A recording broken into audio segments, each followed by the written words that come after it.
Newsmasters, hello, I'm John Bachman, and the manhunt is on right now in New York City for the shooter who opened fire on two New York City cops last night in the Bronx. Two officers were hit and wounded. Their injuries do not appear to be life-threatening. Police Commissioner Bill Bratton says they were among a group of 5 plainclothes officers who heard a call about a nearby robbery. And we're responding to the earlier robbery call when we believe they encountered 2 individuals who they thought were potential suspects. Well, one of the suspects was outside, the other inside. When they approached the man on the sidewalk, one man opened fire. Both officers were hit in the arm. One was also hit in the stomach.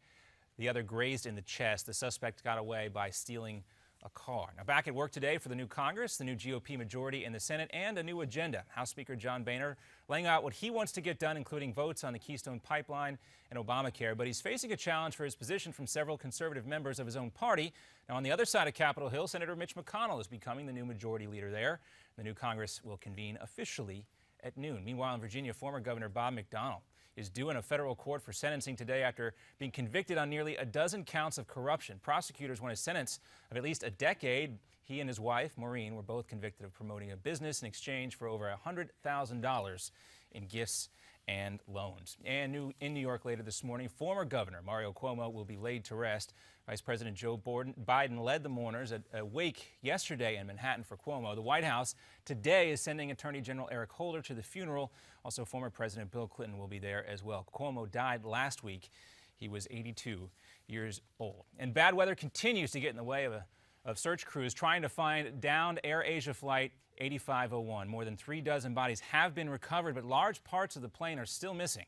Divers have been back in the water today, searching the area where officials believe the tail of that plane is now resting.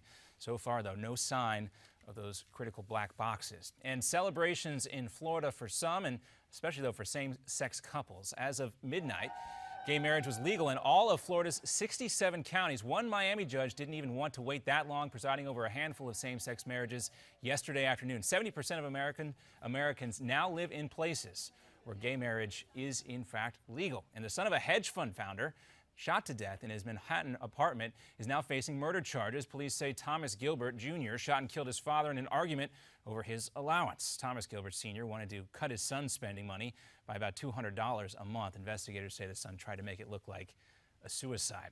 And it's a quick trip to nowhere for a rocket to the International Space Station. Less than 90 seconds before this morning's launch, a SpaceX rocket was called off because of problems with the steering controls.